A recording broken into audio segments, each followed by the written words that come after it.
Hey guys, it's Chris. Just wanted to come to you guys to talk about something new. Um, Not gonna really talk about my hair. Um, so I'm going to be 20 in October, and I just got my permit like a few months ago. I'm lying. I got my permit in May.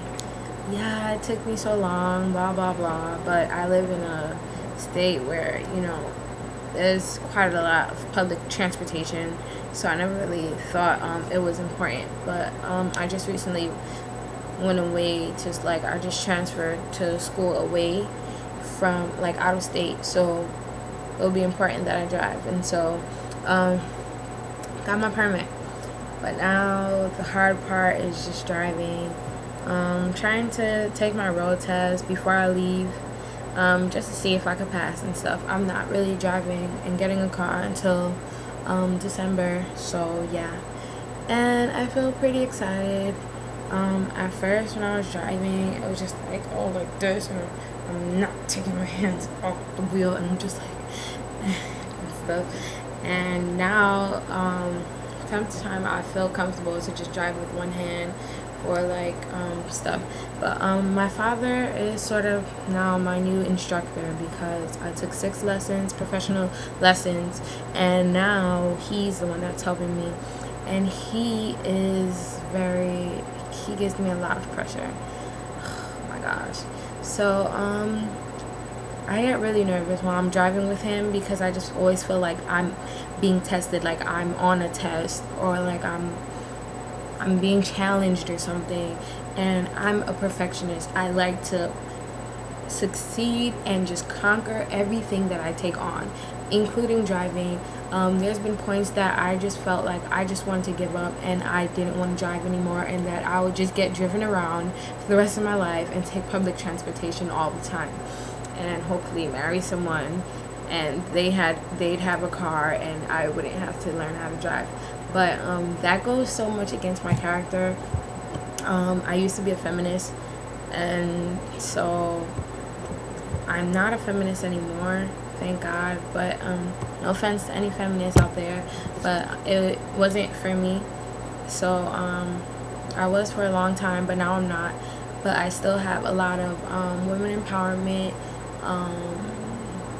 drives, I guess you could say. Like, I am about women empowerment and women's rights, and we fought for rights to drive.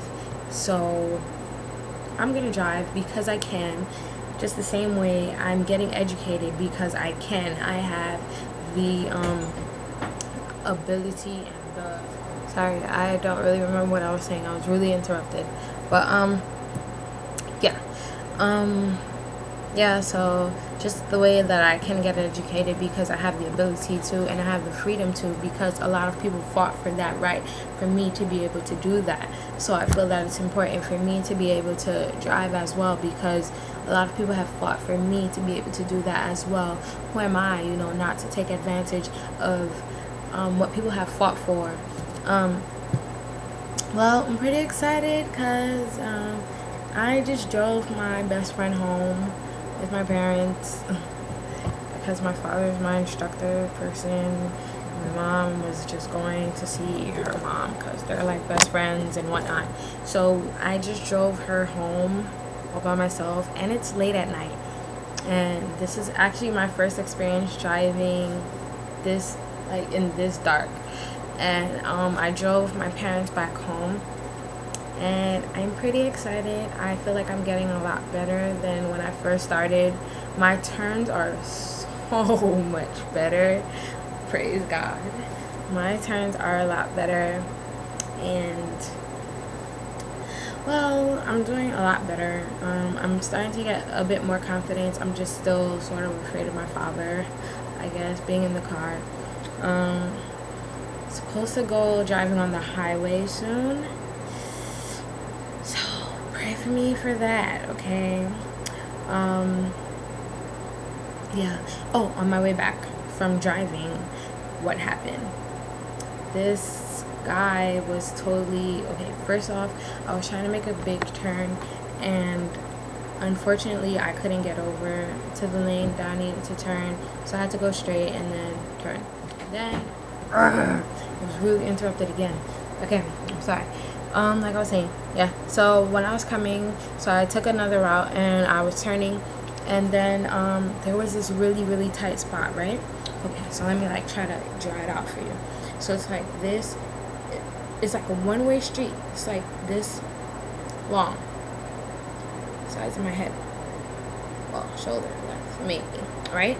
So it's like the parked cars here, big garbage truck, little space, more parked cars, right?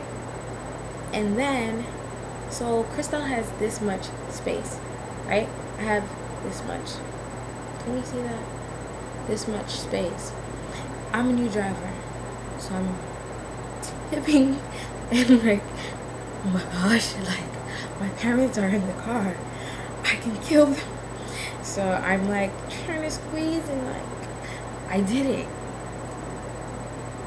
Yeah, I'm so proud of myself. So I squeezed through, and then I went that way, and then I went straight so I could get to the stop sign. Get to the stop sign, and some idiot is trying to, yeah guys, I think I'm gonna get road rage.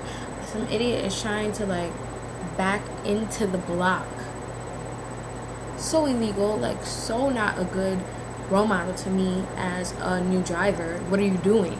So I'm like, this guy is backing in, and I'm like, okay dude, like really right now I'm making my second stop at the stop sign, blah blah blah, and I can't see because your car is blocking. So I started going a little, then boom, a car just comes out of nowhere. Ha, didn't hit me though, praise God. So I go a little further, and then thankfully my mother was sitting in the back so she could see. Like, this guy was just really unreasonable. Like, why would you do it? You're only thinking about yourself right now. I could only see the cars coming from that way, and it was a two-way street. So thankfully I got across, and then I got home. So I'm just grateful. These are driving chronicles. I'll be sure to try and update you guys. My hair, this is still the results of the pipe cleaner ends, basically. I just put in this little thingy, and that's about it. Alright guys, well, I gotta go. Nice talking to you guys. Hope you guys had a great July 4th. Not really a big fan of it, but I hope you guys enjoyed it. Bye guys. Hope to talk to you guys soon. Don't forget to rate, comment, subscribe, or request. Bye.